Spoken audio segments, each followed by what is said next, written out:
हर आने वाले का उद्देश्य किसी विशेष उद्देश्य की पूर्ति के लिए आए वो, और सिर्फ उसी उद्देश्य की पूर्ति की उन्होंने और फिर वो शिवलिंग हुए। जीवन का एक उद्देश्य स्पष्ट रहा ना। हम लोगों ने सुना है कृष्ण जब गर्भ में थे अपनी माँ के, उस समय से ही उनके मारने के पीछे उनके अपने ही मामा ही लग गए, कहानी यही कहती है। और जन्म से लेकर यानी गोद में रहते हुए आगे का जो जीवन उनका बीता, उसमें पूरी घटना पूरी कहानी यही है कि धर्म के लिए युद्ध किया उन्होंने, मतलब कि सही और गलत के बीच का युद्ध था वो। तो जब जब ऐसा होगा, संभवानी युगे युगे, जब जब जिस युग में ऐसा होगा मैं आऊंगा और इसका नाश करूंगा। स्पष्ट है। जितने भी देवी देवताओं की पूजा हम और आप करते हैं, सभी देवी देवताओं का भी संदेश स्पष्ट है। हर देवी देवता का कहने को लोग कहते हैं कि भारत एक ऐसा देश है जहाँ 33 करोड़ देवी देवता रहते हैं, जिसमें वो सब आते हैं जो हम अपने घर में कुल देवता कुल देवी के रूप में पूजा करते हैं। ब्रह्म स्थान होता है गांव गांव में, जो हम लोगों ने भी बचपन में देखा है। यानी शिव की शक्तियों का एक बहुत बड़ा साम्राज्य है, और उस साम्राज्य में बड़ी से बड़ी शक्ति भी शिव की है, छोटी से छोटी शक्ति भी शिव की है। शक्ति का नाम आते ही, ऊर्जा का नाम आते ही ताकत की बात जहाँ होगी, यानी शिव का प्रकटीकरण है वो। हर व्यक्ति शक्ति चाहता है, किसी से पूछिए, ताकत चाहता है, शक्ति चाहता है। किस लिए? प्रश्न ये उठता है, शक्ति चाहिए लेकिन किस लिए, क्या करने के लिए? तो कोई कहता है कि शक्ति चाहिए कि हमको लोग जाने कि हम बड़े आदमी हैं। कोई कहता है कि इसलिए कि अपने परिवार को हम चला सकें, ताकि हम सामना कर सके अपने दुखों से, अपने पीड़ा का सामना कर सके। सबकी बात अलग अलग है। चाहिए सबको कुछ न कुछ तो चाहिए। और साहब ने कहा, शक्ति अगर ज्ञान युक्त ना हो, ताकत मिल जाए आपको और ताकत को संभालने का ज्ञान नहीं हो। गैस का चूल्हा दे दिया है कोई, गैस चलाने नहीं आता है, तो क्या होता है? घटना हो जाती है। उसको पता ही नहीं है कि गैस का नॉब जो हम घुमाएंगे और उसके बाद जलाना चाहिए, और जब बुझाना है तो पूरा घुमा के बुझा देना चाहिए। अगर उसको ये ज्ञान नहीं है तो ताकत तो मिल गई, खाना आप बैठे बैठे बना सकते हैं, अग्नि की ताकत है उसमें, लेकिन उस ताकत को संभालने का ज्ञान अगर नहीं आया तब। आज तो गैस का चूल्हा है, पहले लकड़ी के चूल्हे पे खाने बनते थे। तो लकड़ी का चूल्हा भी उसका बहुत तरीका होता था बुझाने का। हम अपने नानी के यहाँ जब गए हैं, आपके यहाँ भी जब भी आप देखे होंगे, तो मतलब लकड़ी का चूल्हा भी जब जलाए हैं, तो लकड़ी का चूल्हा का लकड़ी को बुझाने का भी कैसे पानी से छींटा मार मार के उसकी एक एक चिंगारी को बुझाया जाता था। क्योंकि अगर एक चिंगारी भी रह गई तो आग लगा सकती है, वो आग लग सकती है। हवा का झोंका आया, चिंगारी उड़ के झोपड़ी पे पड़ी और आग लगी। तो देखिए, किसी भी तत्व को प्राप्त करना आसान है, साधना उपासना से हम प्राप्त कर सकते हैं, लेकिन प्राप्त करने के बाद उसको संभालने का ज्ञान अगर नहीं है तो वही ताकत, वही शक्ति जिस हाथ में है उस हाथ को जला देती है। महादेव के बहुत बड़े भक्त हुए रावण, और साहब ने हमेशा ये उदाहरण दिया है, सुना होगा आपने चर्चाओं में, कि रावण ने त्रिलोक की शक्ति मांगी, शक्ति को संभालने का ज्ञान नहीं मांगा। शक्ति मांगी महादेव ने, और नरेश्वर के रूप में, ईश्वर के रूप में उस कामना की पूर्ति की, दे दी, तीनों लोगों की संपत्ति दे दी। उससे पहले सोने की लंका मांगा, वो भी दे दिया। और घटना ये बताती है कि रहा न कोई रोवन हारा, कोई रोने वाला भी रावण के हाथ नहीं बचा। सब कुछ नष्ट हो गया। सोना लोग कहते हैं कि जलता नहीं है, लेकिन सोने की लंका भी धू धू करके जल गई, कुछ भी नहीं बचा। तो कोई भी शक्ति, कोई भी जीवन भी एक शक्ति है, ऊर्जा है।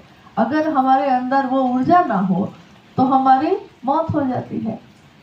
जो ऊर्जा पैदा होते समय आई शरीर में, वो जिस दिन इस शरीर से निकल गई उस दिन मौत हो गई। ऊर्जा गई, शरीर किसी काम का नहीं। जो चला रही थी इस जीवन को वो नहीं है, क्या उसकी मौत हो गई? क्या वो मर गया? तो हमारे शास्त्रों ने, और जब भी हमारे पूर्वजों ने भी, हमारे वरिष्ठ बड़े गुरु भाई गुरु बहन जो सुनाते हैं वो भी, या हमारे घर के बुजुर्गों ने जो सुनाया उसमें भी, कभी भी आत्मा मरणशील नहीं होती, यही सुना है हमने, हमेशा यही सुना है। जो परमात्मा का अंश है वो आत्मा कभी नहीं मरती। ये मरणशील काया होती है, मरती ये है, और इसका जन्म हुआ है तो इसकी मौत होगी। लेकिन जो स्वयंभू ही है, यानी शिव खुद से ही उत्पन्न है और उन्हीं का अंश है पूरी दुनिया में, तो वो कभी खत्म नहीं होती। परिवर्तन होता है शरीर का, लेकिन वो मरती नहीं है। ये सब हमने सुना है, ज्ञान है, ये भी ज्ञान है, इस बात को जान लेना भी ज्ञान है।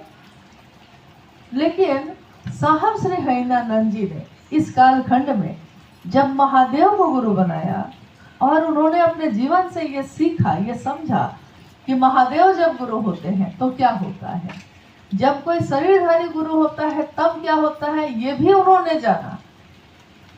क्योंकि जब तक आप दुख को नहीं जानिएगा आप सुख का अनुभव नहीं कर पाते। जब तक हम आनंद को नहीं जानेंगे तब तक हम पीड़ा को भी नहीं समझ पा रहे हैं।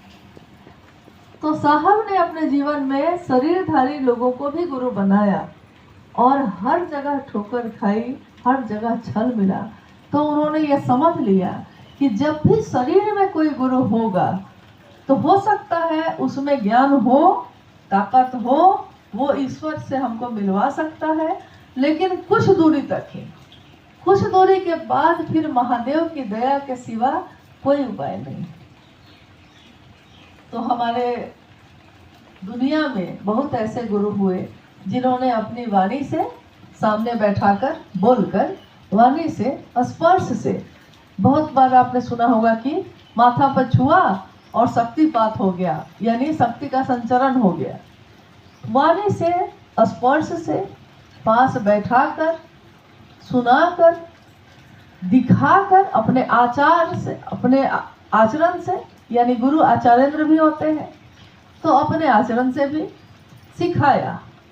और सिखाया तो उससे जितना हम सीख सकते थे वो तो हमने सीख लिया, जितना आवेशित हो सकते थे उतना तो हो गए। लेकिन जितनी चाबी भरी गई थी, खिलौना उतनी दूर तक ही चल पाया, फिर रुक गया। अब चाबी कौन भरेगा? मतलब उतनी ही देर काम कर पाए, जितना आया था उतना तो खर्च हो गया। उसके आगे चलना हो तो क्या किया जाए?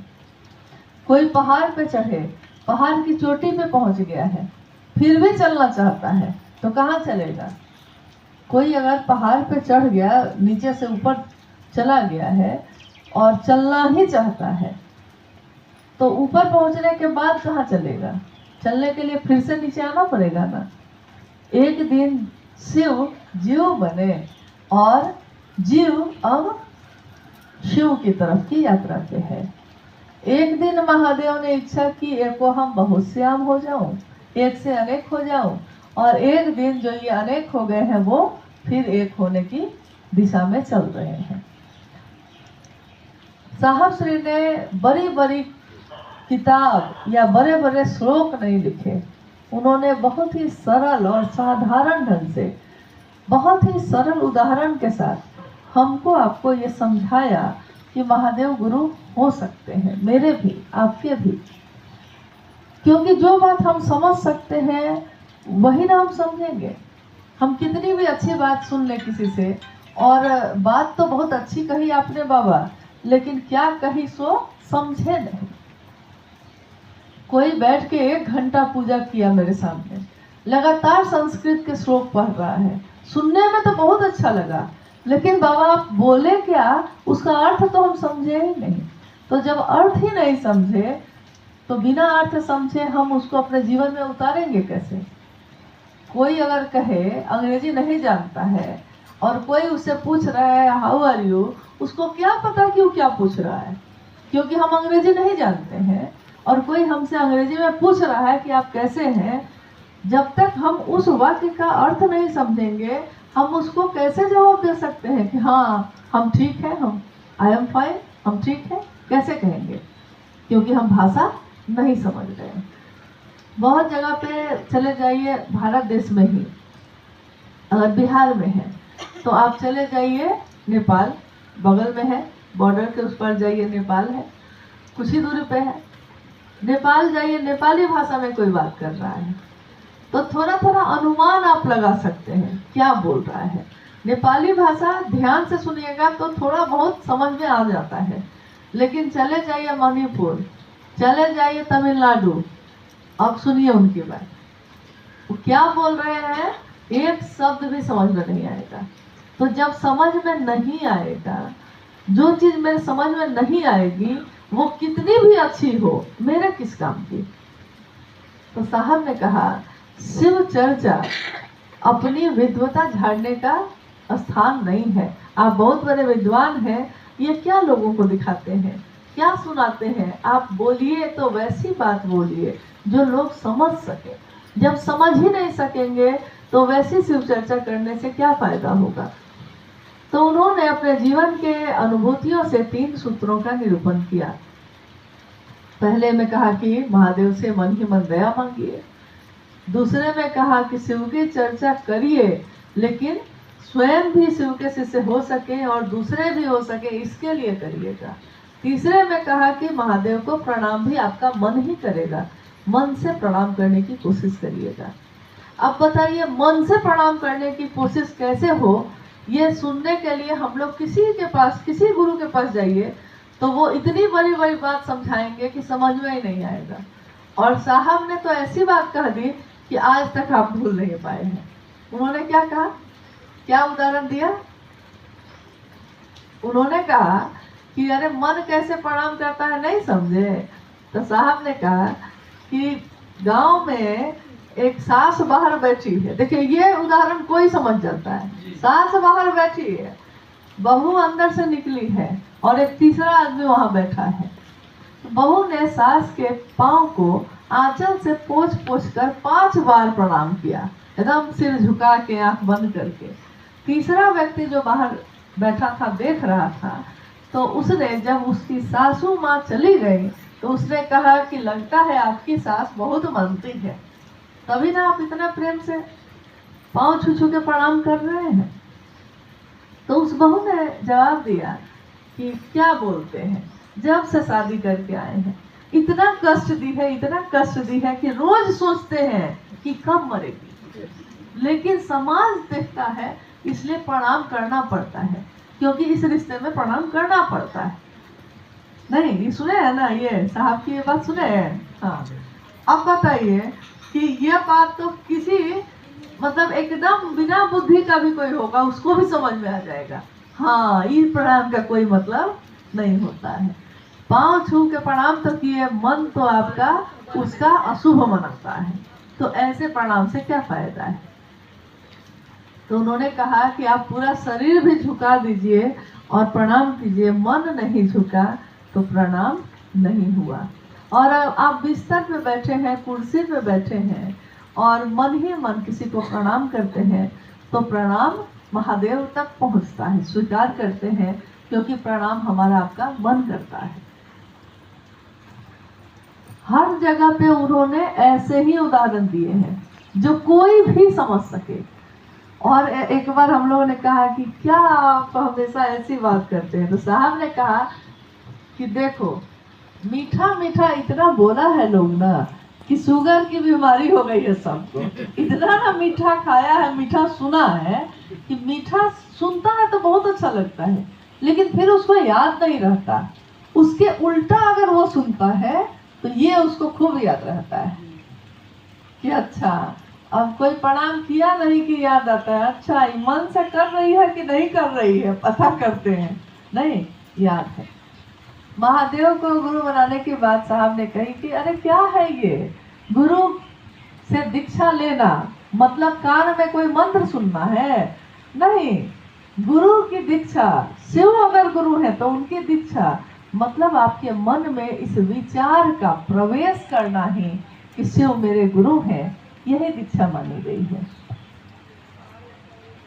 विचार यानी सोच।